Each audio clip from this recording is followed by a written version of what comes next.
I imagine you guys want to see a magic trick before this video gets kicked off. Or I pick a number between 1 and 10. Don't tell me what it is or anything. That number, 7. The odds are 1 in 10 that I blew your mind just now. That's magic.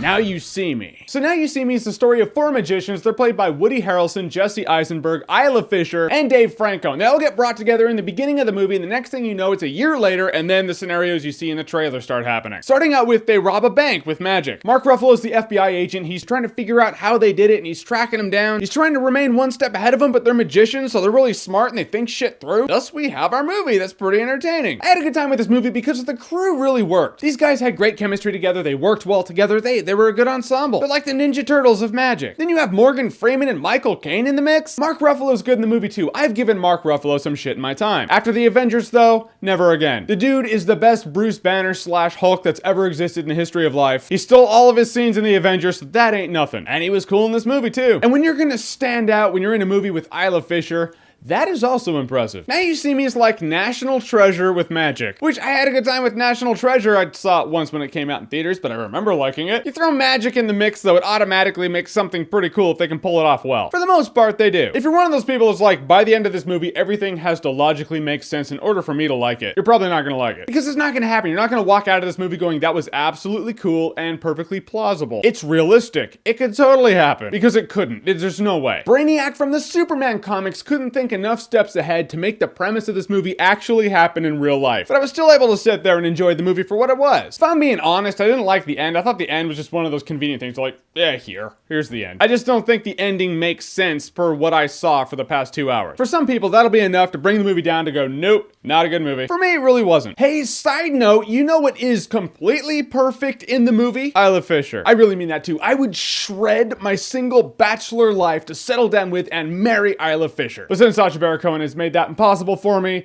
here I am, single life it is. I am being serious. You know what?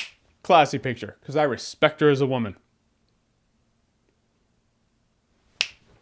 Nice. Tell me that's not magic. So the movie had a cool ensemble, the cast worked really well together. It was a cool heist type movie with magicians and magic thrown into it, which, you know, that's not a bad gimmick for a heist movie. If we can call it a heist, it's kind of a heist movie. We'll call it a magic movie where the magicians have kind of an illegal-ish goal. It's no Ocean's 11 or The Italian Job, but I walked out of the movie thinking, Now You See Me is a good time, no alcohol required. So let's give some magicians some exposure. Who's your favorite magician out there? Could be a nobody, he could be on YouTube, whoever they might be, comment below. Let me know. And as always, if you like what you've seen here and you want to see more, click right here to see more.